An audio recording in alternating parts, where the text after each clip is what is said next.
السلام عليكم ورحمة الله وبركاته. نحمده ونصلي على رسوله الكريم أما بعد. وقد قال الله تبارك وتعالى في كلامه القديم الفرقان الحميد: أعوذ بالله من الشيطان الرجيم بفضل بسم الله الرحمن الرحيم. قل نهبطوا منها جميعا فإما يأتينكم مني هدى فمن تبع هداي فلا خوف عليهم ولا هم يحزنون. صدق الله العظيم. وقال نبينا صلى الله عليه وسلم: حب الوطن نصف الإيمان. صدق رسول الله صلى الله عليه وسلم.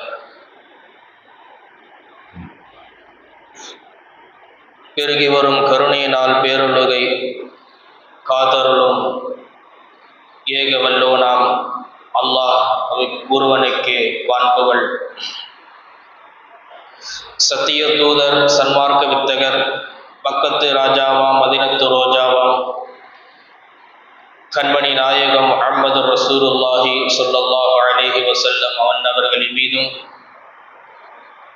அன்னாரின் அடிச்சுவடுகளை அடியுற்றி வாழ்ந்த அன்னவர்களது உத்தம சத்திய சஹாபாக்கள், தாபிஈன்கள், தபஅத் தாபிஈன்கள், நாதாக்கள், அவுலியாக்கள், ஷுஹதாக்கள், சாலிஹீன்கள், நல்லோர்கள் இந்த ஜும்ஆவுடைய அவையில் குழுமியிருக்கிற நம் அனைவர் மீதும் உண்டாகட்டுமாக. ஆமீன். கண்ணியமிக்க மூமினீன்களே, அல்லாஹ்வுடைய நல்லடியார்களே,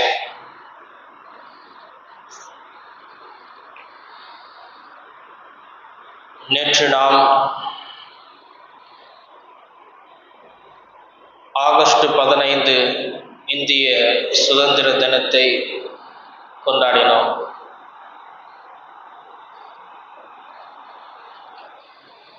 திருமக்களே,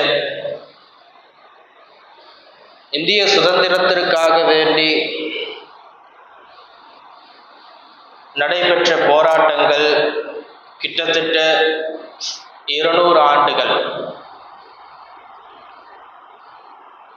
இந்தியா விடுதலை பெற வேண்டும் என்பதற்காக 200 ஆண்டுகள் இந்தியர்கள் பாடுபட்டார்கள். விடுதலை பெற வேண்டும் என்பதற்காக வேண்டி. காரணம்,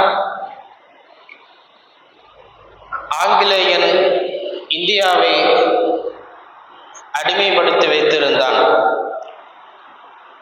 அவனுடைய அந்த அடிமைத்தனத்திலிருந்து விடுதலை பெற்று ஒரு சுதந்திரத்தை இந்தியாவுக்கும் இந்தியாவில் வாழக்கூடிய சமூகத்தினருக்கும் பெற்றுக் கொடுக்க வேண்டும் என்ற ஒரு நன்னோக்கில் 200 ஆண்டு காலம் போராடினார்கள் இந்தியர்கள். அந்த 200 ஆண்டு கால போராட்டத்தில் முதல் 100 ஆண்டுகள் முழுக்க முழுக்க முஸ்லிம்கள் போராடினார்கள். பிந்திய 100 ஆண்டுகளில் தான் மற்ற சமுதாயத்தவர்களும் சேர்ந்து முஸ்லிம்களோடு கலந்து போராடினார்கள். ஆனால் முந்திய ஆரம்ப 100 ஆண்டுகளில் முஸ்லிம்கள் மட்டும் இந்த தேசத்திற்காக வேண்டி, எல்லா சமுதாயத்து மக்களுக்காக வேண்டி போராடினார்கள். இந்த இந்திய சுதந்திரத்திற்கு மிகவும் பாடுபட்டவர்கள் முஸ்லிம்கள்.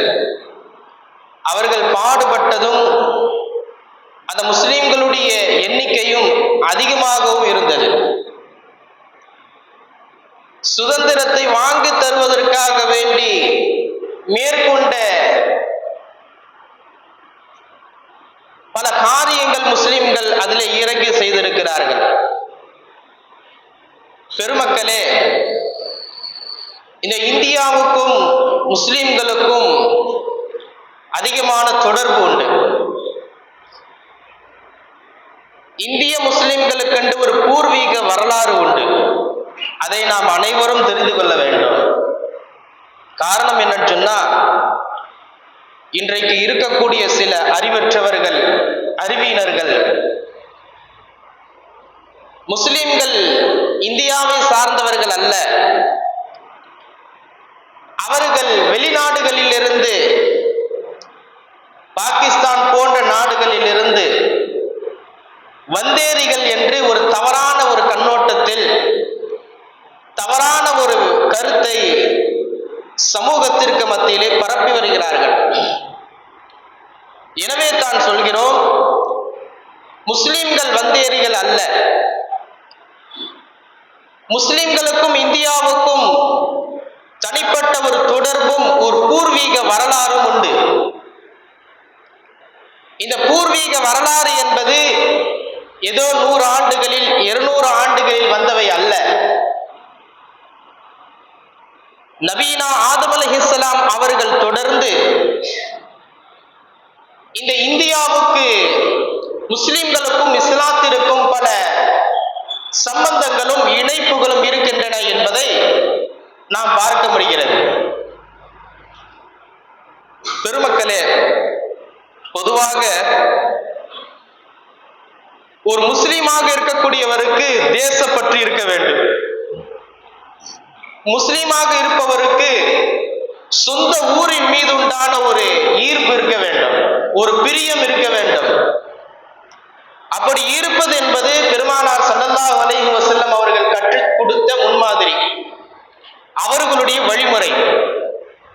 ஹதீஸிலே இப்படி ஒரு வாசகம் வருகிறது.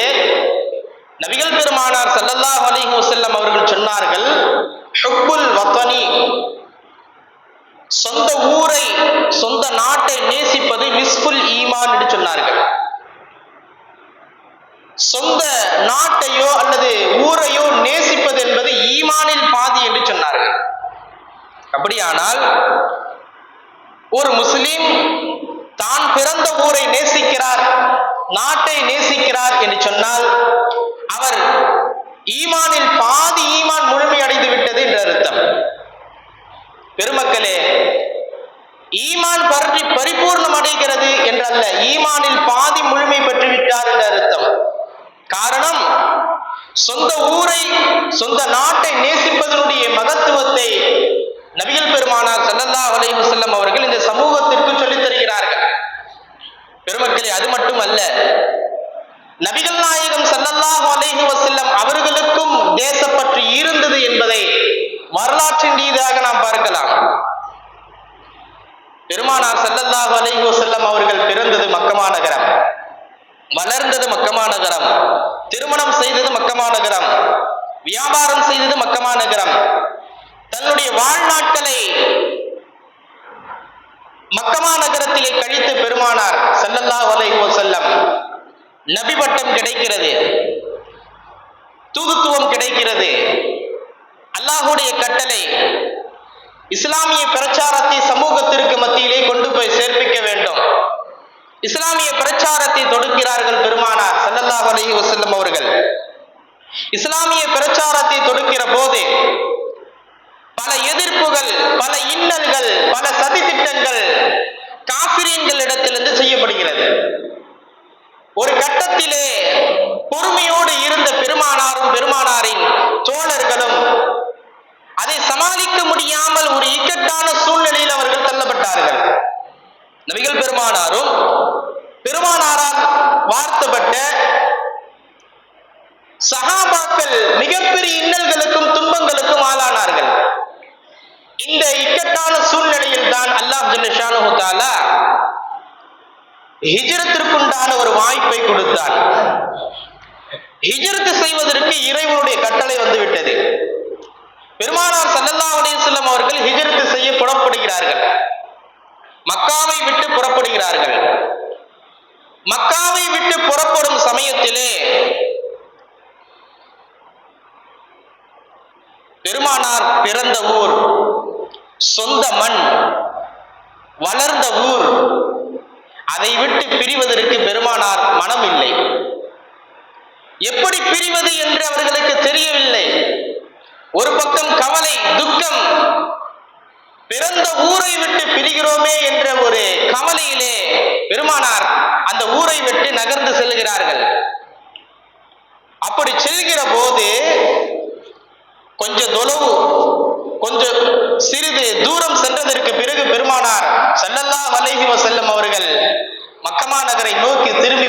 பார்க்கிறார்கள். திரும்பி பார்த்து சில வார்த்தைகள் காபத்துல்லாவை பார்த்து பேசுவதை போன்று அந்த மக்கமா நகரத்தை பார்த்து சொல்கிறார்கள், எனக்கு பிடித்தமான ஊர் நீ. மக்கமா நகரத்தை பார்த்து பெருமானார் சொல்கிறார்கள், எனக்கு பிடித்தமான ஊர் நீ. எனக்கு பிடித்தமான, எனக்கு பிரியமான இந்த ஊரை விட்டு உன்னிடத்தில் இருக்கக்கூடிய சில மக்கள் என்னை துரத்துகிறார்கள், வெளியேற்றுகிறார்கள். ஒரு கால் உன்னிடத்தில் இருக்கக்கூடிய இந்த சமூகத்தினர் என்னை வெளியேற்றாமல் இருந்தால் நான் ஒருபோதும் உன்னை விட்டு வெளியேற மாட்டேன், உன்னிடத்தில் தான் இருப்பேன் என்று பெருமானார் அந்த மக்கமா நகரை நோக்கி பேசினார்கள் என்ற செய்தி வரலாற்றில் பதிவாகி இருக்கிறது. அது மட்டுமல்ல, மக்கமா நகரை விட்டு வெளியேறி ஜுஹஃபா என்ற இடத்திற்கு பெருமானார் வருகிறார்கள். ஜுஹஃபா என்ற இடத்திற்கு வந்தவுடன் பெருமானார் ஸல்லல்லாஹு அலைஹி வஸல்லம் அவர்கள் திரும்பவும் மனம் கேட்கல. மக்கா நகரை விட்டு பிரிந்து வந்துட்டோமே என்ற ஒரு கவலையில் திரும்பவும் மக்காவை திரும்பி பார்க்கிறார்கள். ஆதங்கத்தால், கவலையால், வேதனையால் மக்காவை திரும்பி பார்க்கிறார்கள். அது மட்டுமல்ல, பெருமானார் பார்த்தவர்கள் அழுது விட்டார்கள். தான் பிறந்த ஊரின் மீது, அந்த மண்ணின் மீது பெருமானாருக்கு அளவு கடந்த நேசம், பாசம் இருந்தது. பிறந்த ஊர் இல்லையா, வளர்ந்த ஊர் இல்லையா, ஒரு விதமான ஒரு ஈர்ப்பு, ஒரு பாசம் இருக்கத்தானே செய்யும்.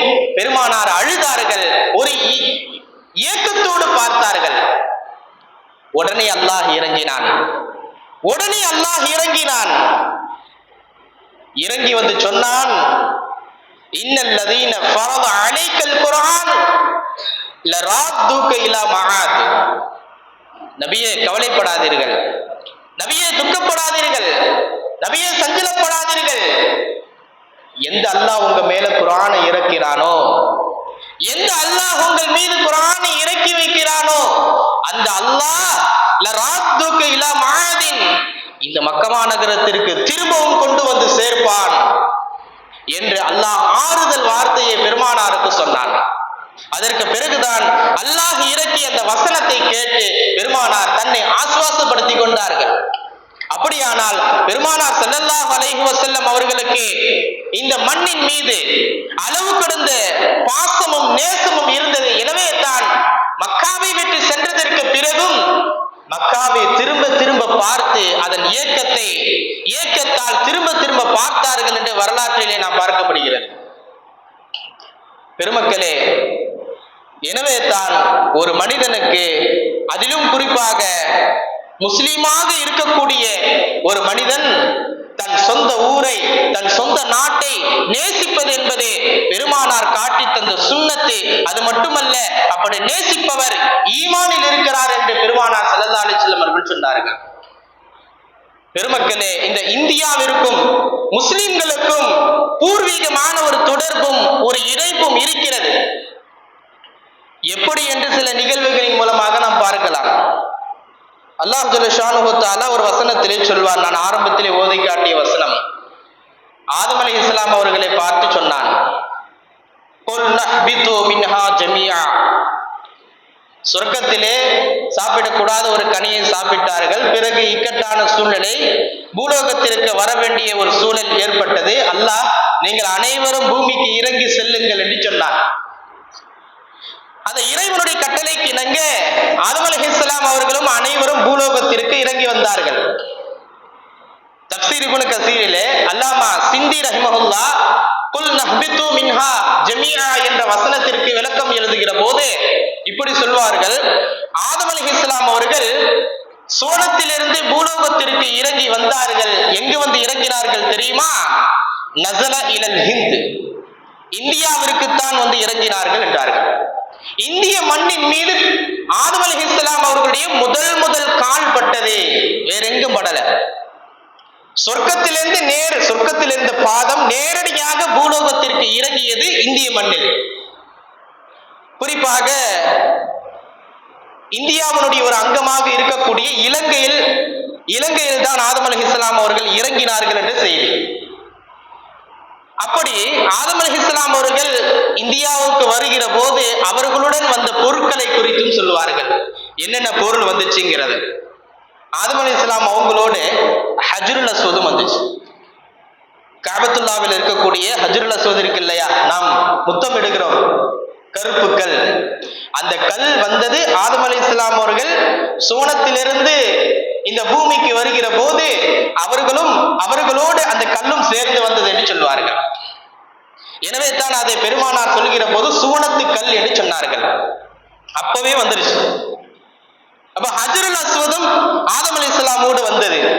அது மட்டுமல்ல, சுவனத்திலிருந்து வருகிற போது சுவனத்தின் சில சிறிய இலைகளையும் ஆதம் அலைஹிஸ்ஸலாம் அவர்கள் கொண்டு வந்தார்கள். அந்த இலைகளை கொண்டு வந்து இந்த இந்திய மண்ணில் தூவினார்கள். அதன் காரணமாகத்தான் அங்கே நறுமண மரங்கள் உதயமானது என்று சொல்கிறார்கள். ஏன் ஆதம் அலைஹிஸ்ஸலாம் அவர்கள் வருகிற போது சுவனத்தின் பொருட்களை எல்லாம் கொண்டு வந்தார்கள் என்ற காரணத்தை அல்லாமா சிந்தி ரஹிமஹுல்லாஹ் சொல்கிற போது, ஆதம் அலைஹிஸ்ஸலாம் அவர்கள் இவற்றையெல்லாம் சுவனத்திலிருந்து கொண்டு வருவதற்கு காரணம் சுவனத்தை விட்டு பிரிய மனம் இல்லாமல் அதனுடைய இயக்கத்தினால் அங்கிருந்து வெளியேற்றப்பட்டதினால் அவர்கள் செய்த ஒரு தவறான அல்லாஹுக்கு மாறு செய்த காரணத்தினால் வெளியேற்றப்பட்டார்கள். எனவே அந்த சுவனத்திலிருந்து வெளியேற்றப்பட்டதை தாங்காமல் சுவனத்திலிருந்து வருகிற போது அதனுடைய நினைவு சின்னமாக சுவனத்தின் இலைகளையும் சுவனத்து கல்லையும் கொண்டு வந்தார்கள் என்று அல்லாமா சிந்தி ரஹிமஹுல்லாஹ் அவர்கள் நமக்கு சொல்லித் தருகிறார்கள். சரி, இப்படி ஒரு கேள்வி கேட்கலாம் சிலர். இந்தியாவின் ஒரு அங்கமாக இருக்கக்கூடிய இலங்கையில் தான் நபி ஆதம் அலைஹிஸ்ஸலாம் அவர்கள் வந்தார்கள் என்றால் இலங்கை என்பது இந்தியாவில் இல்லையே என்று ஒரு கேள்வி வரலாம். இலங்கையின் ஒரு அங்கம் தானே தவிர, இலங்கை இந்தியாவின் ஒரு அங்கம் தானே தவிர, இந்தியாவை ஒட்டி உள்ளதை தவிர இந்தியாவில் இல்லையே என்று ஒரு கேள்வி வரலாம். அப்படியானால் ஆதம் அலைஹிஸ்ஸலாம் அவர்கள் இறங்கியது வேண்டுமானால் இலங்கையாக இருக்கலாம். ஆனால் ஆதம் அலைஹிஸ்ஸலாம் அவர்களுடைய நினைவு சின்னங்கள், அடையாள சின்னங்கள் இந்தியாவில் தான் இருக்கிறது என்று சில வரலாற்று ஆய்வாளர்கள் நமக்கு சொல்லித் தருகிறார்கள். இன்றளவும் இருக்கக்கூடிய இராமேஸ்வரத்தில் இருக்கக்கூடிய ராமர் பாலம் என்று பெரிய பாலம் இருக்கும். ராமர் பாலம் இருக்கும், எல்லாருக்கும் தெரியும். அந்த ராமர் பாலத்தை இந்தியா மேப்பில் எப்படி பதிவு செஞ்சிருக்கிறாங்கன்னா ஆதம் பாலம் தான் பதிவு செஞ்சிருக்காங்க. ராமர் பாலத்தை ஆதம் பாலம் அப்படின்னு பதிவு செய்யறாங்க. காரணம் என்னன்னா, ஆதம் அலைஹிஸ்ஸலாம் அவர்களுடைய பாதம் அங்க பட்டதின் காரணமாக அங்கே அந்த இடத்தில் மிகப்பெரிய ஒரு பாலம் உருவானது. எனவே அந்த இடத்திற்கு ஆதம் பாலம் என்று ஒரு பாலம் உருவானது என்று இந்திய வரைபடத்திலே அந்த பெயர் போட்டதற்கான காரணத்தை நமக்கு சொல்லித் தருவார்கள். அது மட்டுமல்ல, இன்றளவும் இருக்கக்கூடிய ராமேஸ்வரத்தில் இருக்கக்கூடிய சேது சமுத்திர திட்டம், சேது மன்னர்கள் என்று சேது என்ற பெயர்களால் பிரபலமாக அழைக்கப்படுவது உண்டு. அந்த சேது என்பது என்ன என்று சொன்னால் வரலாற்று ஆய்வாளர்கள் நமக்கு சொல்லித் தருகிறார்கள். சேது என்பது நபி ஆதம் அலைஹிஸ்ஸலாம் அவர்களுடைய மகன் ஷீத் அலைஹிஸ்ஸலாம். ஆதம் அலைஹிஸ்ஸலாம் அவர்களுக்கு ஹாபில் காபிலுக்கு பிறகு ஒரு மகன் பிறந்தார். அவர் பேர் ஷீத் அலைஹிஸ்ஸலாம். அவர் ஒரு நபி. அந்த ஷீத் அலைஹிஸ்ஸலாமுடைய பேரு தான் மருவி சேது என்பதாக மாறி போனது என்று நமக்கு குறிப்பிட்டு காட்டுவார்கள். இன்றளவும் இருக்கக்கூடிய அந்த ஹாபில் காபிலுடைய அடக்கஸ்தலம் என்று சொல்வார்கள் ராமேஸ்வரத்தில். அந்த ராமேஸ்வரத்திலிருந்து தனுஷ்குடி போற வழியில சேது தெரு என்று சொல்வார்கள். சேது வழி, அதற்கு ஒரு பேர் உண்டு. அது என்னன்னு சொன்னாக்கா ஷீத் அலைஹிஸ்ஸலாம் அவர்கள் வந்த இடம், அவர்கள் பெயரால் அந்த இடத்திற்கு சேது என்ற பெயர் அந்த நகரத்திற்கு, அந்த ஊருக்கு பெயராக மாறி போனது என்ற ஒரு சில செய்திகளையும் நமக்கு சொல்லித் தருவார்கள். அப்படியானால் ஆதம் அலைஹிஸ்ஸலாம் அவர்களுடைய அடையாள சின்னங்கள் இந்தியாவில் இருக்கிறது என்பதை நமக்கு இது எடுத்து காட்டுகிறது. அது மட்டுமல்ல, இப்னு அப்பாஸ் ரலியல்லாஹு அவர்கள் ஒரு செய்தி சொல்வார்கள். அத்-தம்ஹீத் என்று சொல்லக்கூடிய நூலிலே பதிவு செய்யப்பட்டிருக்கிறது. அலி ரலியல்லாஹு அவர்கள் சொல்வார்கள், பூமியின் நிலப்பரப்புகளில் எது சிறந்த நிலப்பரப்பு என்பதை நான் அறிவேன். அதே போல பூமியில் இருக்கக்கூடிய நகர கிணறுகளில் எது சிறந்த கிணறு என்பதும் எனக்கு தெரியும். அதே போல பூமியில் இருக்கக்கூடிய நறுமணங்களில் எது சிறந்த நறுமணம் என்பதும் எனக்கு தெரியும் என்று சொன்ன அலி ரலியல்லாஹு அவர்கள் பூமியில் இருக்கக்கூடிய நிலப்பரப்புகளில் சிறந்த நிலப்பரப்பு அல் பைத்துல் ஹராம், மக்கமா நகரத்தில் இருக்கக்கூடிய ஹரம் ஷெரீப் தான் பூமியின் நிலப்பரப்புகளில் இடங்களில் சிறந்த இடம், அல்லாஹுக்கு பிடித்த இடம் சொன்னார்கள். அதற்கடுத்து அலி ரலியல்லாஹு அவர்கள் சொல்கிற போது பூமியில் இருக்கக்கூடிய கிணறுகளில் சிறந்த கிணறு ஜம்சம் கிணறு. ஜம்சம் கிணறு பூமியில் இருக்கக்கூடிய கிணறுகளில் சிறந்த ஒரு புனிதமான ஒரு கிணறு என்று சொன்னவர்கள் அடுத்ததாக சொன்னார்கள், பூமியில் இருக்கக்கூடிய நறுமணங்களில் சிறந்த நறுமணம் இந்தியாவில் இருக்கக்கூடிய நறுமணம் என்று சொன்னார்கள். இந்தியாவில் இருக்கக்கூடிய நறுமணம் சிறந்த நறுமணம், இந்த பூமியில் இருக்கக்கூடிய நறுமணங்களிலேயே சிறந்த நறுமணம் என்று சொன்னார்கள். சொன்னது மட்டுமல்லாமல் அந்த பூமியில் தான் ஆதம் அலைஹிஸ்ஸலாம் அவர்கள் இறங்கினார்கள். அந்த பூமியில் இருக்கக்கூடிய அந்த நறுமணத்திற்கும் சூனத்தில் இருக்கக்கூடிய நறுமணத்திற்கும் ஒரு இணைப்பு உண்டு, ஒரு இணைப்பு, ஒரு சேர்மானம் உண்டு என்று அலி ரலியல்லாஹு அவர்கள் சொன்னதான செய்தி நமக்கு தெரிகிறது. அப்படியானால் சுவர்க்கத்திற்கும் சொர்க்கத்து நறுமணத்திற்கும் இந்த இந்தியாவில் இருக்கக்கூடிய நறுமணத்திற்கும் ஒரு தொடர்பு இருக்கிறது என்று சொன்னால், முஸ்லிம்களுக்கும் இந்த இந்தியாவிற்கும் சுவனத்திற்கும் இந்த இந்தியாவிற்கும் ஒரு நெருங்கிய தொடர்பு இருக்கிறது என்பதை இந்த நிகழ்வு நமக்கு எடுத்து காட்டுகிறது. அது மட்டுமல்ல பெருமக்களே, பதூதா என்று சொல்லக்கூடிய அறிஞர் பெருமகனார், அவர் யாருன்னு சொன்னாக்கா உலகத்தையே சுற்றி வந்த பயணி, உலகத்தையே சுற்றி வந்தார். கிட்டத்தட்ட 44 நாடுகளுக்கு பயணம் செய்திருக்கிறார், 11,000 நாட்கள் பயணம் செய்திருக்கிறார், 75,000 மைல் தொலைவு பயணம் செய்திருக்கிறார், கிட்டத்தட்ட 24 வருடங்கள் பயணம் செய்திருக்கிறார். அவர் பயணம் செய்ததை எல்லாம் சேர்த்து ஒரு நூலாக தொகுத்திருக்கிறார்.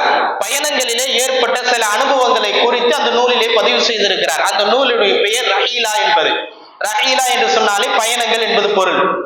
அந்த நூலிலே ஒரு செய்தியை நமக்கு சொல்லித் தருகிறார்.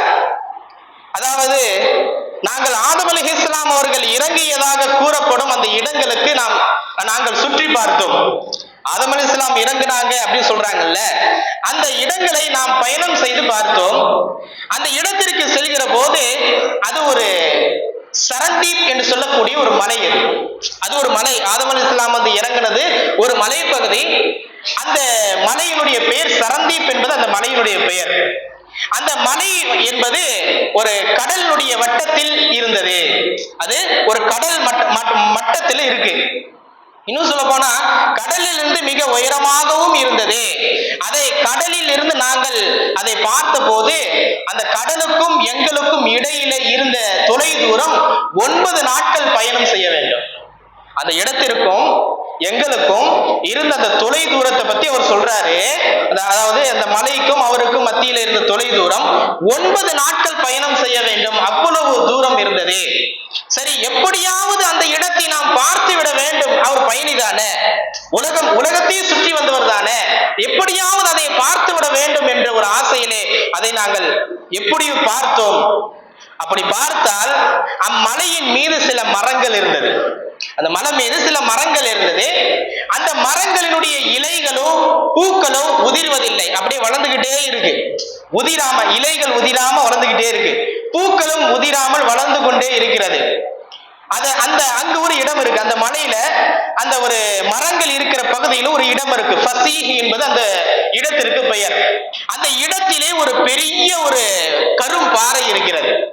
அந்த பாறையை நாங்கள் உற்று நோக்கிய போது ஆதம் அலைஹிஸ்ஸலாம் அவர்களின் பாதச்சுவடுகள் அந்த பாறையின் மீது இருந்தது என்று சொல்கிறார். ஆதம் அலைஹிஸ்ஸலாம் அவர்களுடைய பாதச்சுவடுகள் அந்த பாறையின் மீது இருந்த காரணத்தினால் அந்த இடம் மட்டும் அப்படியே கால் அடிப்பாதம் பதிந்து அந்த இடம் லேசாக பள்ளமாக இருந்தது என்ற செய்தியும் அவர் நமக்கு சொல்லித் தருகிறார். அப்படியானால் ஆதம் அலைஹிஸ்ஸலாம் அவர்கள் இந்த பூமிக்கு இந்தியாவிற்கு வந்தார்கள் என்ற ஒரு அடையாள சின்னங்கள் இந்த வரலாற்று ஆசிரியர்கள் நமக்கு சொல்லித் தருகிறார்கள். அப்படியானால் அதனுடைய தொடர்ச்சியாகத்தான் இஸ்லாமியர்களுடைய வருகையும் அரபு நாட்டில் இருந்து கிட்டத்தட்ட கேரளாவில் இருந்து வருகிறது என்ற ஒரு செய்தியும் நமக்கு சொல்லித் தருகிறார்கள். கேரளா இதுல எர்ணாகுளத்தில் இருக்கக்கூடிய ஒரு சேரமான் மன்னன் தான் சூரியன் இரண்டாக பிளந்ததை பார்த்து மக்காவிற்கு சென்று நபி ஸல்லல்லாஹு அலைஹி வஸல்லம் அவர்களை நேரில் பார்த்து இஸ்லாத்தை ஏற்றுக்கொண்டு திரும்பி வந்து இந்தியாவிற்கு வருகிற போது, அதாவது இந்தியாவில் இருக்கக்கூடிய கேரளா மாநிலத்திற்கு வருகிற போது அவர் இஸ்லாமிய நிலையில் மரணித்து போனார் என்ற செய்தியும் பதிவு செய்யப்பட்டிருக்கிறது. அந்த கேரளாவுக்கு ஆரம்பத்தில் என்ன பேர் இருந்துச்சு சொன்னா, வரலாற்றாசிரியர்கள் சொல்றாங்க, அந்த கேரளாவுக்கு அங்கு பசுமையான காட்சிகளா இருக்குமா, மரங்கள் கனிகள் எல்லாம் பார்க்கிற போது பச்சை பசேல் என்று பசுமையாக காட்சி தரும். எனவே அதற்கு ஹைருல்லா என்று பெயர் வைத்தார்கள். அந்த கேரளாவுக்கு ஆரம்பத்தில் இருந்தது ஹைருல்லா என்ற பெயர். அதனுடைய அந்த நலவை பார்த்து, ஹைருல்லா என்று சொன்னாலே அல்லாஹ்வுடைய நலவு என்று பெயர்.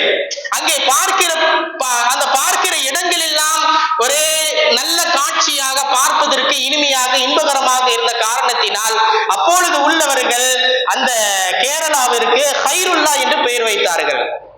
அந்த ஹைருல்லா என்ற பெயர் தான் மருவி கேரளா என்பதாக மாறியது என்று நமக்கு வரலாற்று ஆசிரியர்கள் நமக்கு எடுத்து சொல்கிறார்கள். ஹைருல்லா என்ற பெயர் தான் அப்படியே மருவி கேரளா, ஹைருல்லா என்பது கேரளா. இன்னைக்கு தமிழகத்துல அசல் பேரெல்லாம் அப்படியே மருவி மதராசப்பட்டினம் என்பது மெட்ராஸ் மாறிச்சா இல்லையா, மாத்தி வச்சாங்க இல்லையா, அந்த மாதிரி தான் அந்த ஊருடைய பெயர் அப்படி மாறியது என்ற செய்தி நமக்கு சொல்லித் தருகிறார்கள். அப்படியானால் முஸ்லிம்களுக்கும் இந்த இந்தியாவிற்கும் மிகப்பெரிய ஒரு தொடர்பும் இருக்கிறது என்பதை நாம் இந்த இடத்திலே கவனத்தில் கொள்ள வேண்டும். அப்படியானால் நாம் இந்தியாவிற்கு சொந்தக்காரர்கள், இந்தியாவில் பிறந்தவர்கள், இந்திய மண்ணிற்கு சொந்தக்காரர்கள். நாம் பாகிஸ்தானுக்கும் மற்ற நாட்டிற்கும் போக வேண்டிய அவசியம் அல்ல. இன்றைக்கு இருக்கக்கூடிய சில அறிவியினர்கள், அறிவற்றவர்கள் சொல்லக்கூடியது முஸ்லிம்கள் என்னமோ வெளிநாட்டிலிருந்து, அந்த நாட்டிலிருந்து, வெளியூர்களிலிருந்து வந்தவர்கள், இந்த நாட்டிற்கு இந்தியாவிற்கு வந்தேறிகள் என்று தவறான ஒரு கருத்தை பதிவு செய்கிறார்கள். ஆனால் உண்மையான முறையில இந்த இந்தியாவுக்கு சொந்தக்காரர்கள் முஸ்லிம்கள் என்பதை நாம் தெளிவான முறையிலே விளங்கிக் கொள்ள வேண்டும். இந்தியாவில் முஸ்லிம்கள் அதிகமாக இருந்த காரணத்தினால்தான் 200 ஆண்டு கால அந்த போராட்டத்தில் முதல் 100 ஆண்டு காலம் முழுக்க முஸ்லிம்கள் இந்த சுதந்திரத்திற்காக வேண்டி போராடினார்கள் என்ற செய்தியை நாம் வரலாற்றின் மூலமாக பார்க்க முடிகிறது. எனவே வரலாற்றை அறிவோம், வரலாற்றினுடைய பின்னணியை நம் சந்ததிகளுக்கும் எடுத்து சொல்வோம். இல்லாமல் அல்லாஹ் ஜல்ல ஷானுஹு வ தஆலா அவன் எந்த சட்டங்களை ஏற்று நமக்கு கொடுத்திருக்கிறானோ அதன் அடிப்படையில் வாழக்கூடிய நசீபையும், பெருமானார் ஸல்லல்லாஹு அலைஹி வஸல்லம் அவர்கள் எதை நமக்கு கற்றுத்தந்தார்களோ அதன் அடிப்படையில் வாழக்கூடிய நசீபையும் நம் அனைவருக்கும் வழங்கியருள் புரிவானாக. ஆமீன். வ ஆகிரு தஅவானா அல்ஹம்துலில்லாஹி ரப்பில் ஆலமீன். அஸ்ஸலாமு அலைக்கும் வ ரஹ்மத்துல்லாஹி வ பரகாத்துஹு.